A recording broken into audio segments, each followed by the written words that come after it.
Microbreweries have been the rage for a while now, but have you heard about a micro distillery? Well, this morning, Gus is at a great one in Milwaukee. Hey, Gus.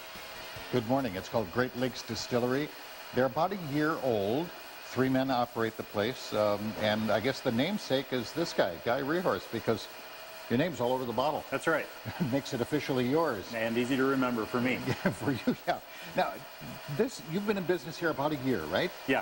But you've already won 2, I would consider them extremely prestigious awards. Yes. It's a big deal. It is. They're Silver Award, which we saw before, and this one hasn't even arrived yet. He just won it a couple of weeks ago.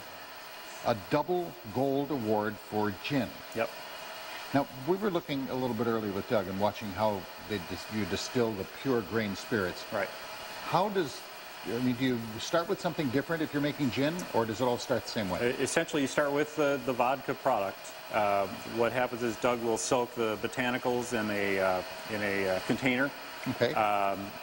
Overnight in a container full of the alcohol. The alcohol draws the flavors out of the botanicals. Okay.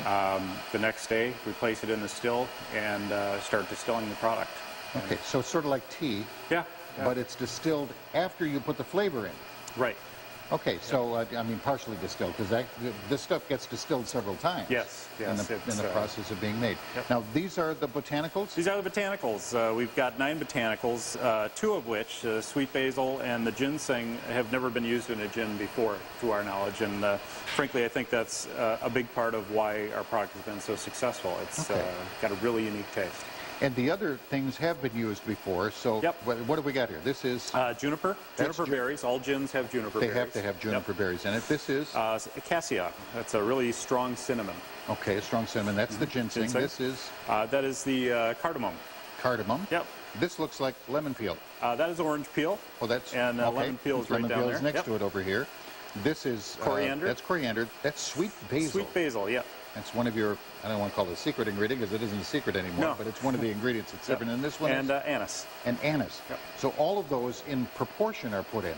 Right. Yep. Proportions are critical? Very critical proportions, and it's weighed very carefully, and then again, the product is tasted through all the steps of production to ensure we're on the right track. Now, when you make a batch of this, how many bottles are you making in a batch? Approximately 400 bottles. 400, and each one of them is batched and numbered and labeled on the side? Yep. And yet enough to win double gold medals. Congratulations on that. We'll tell you more about Great Lakes Distillery when we come back here a little bit later this morning. Stay with us.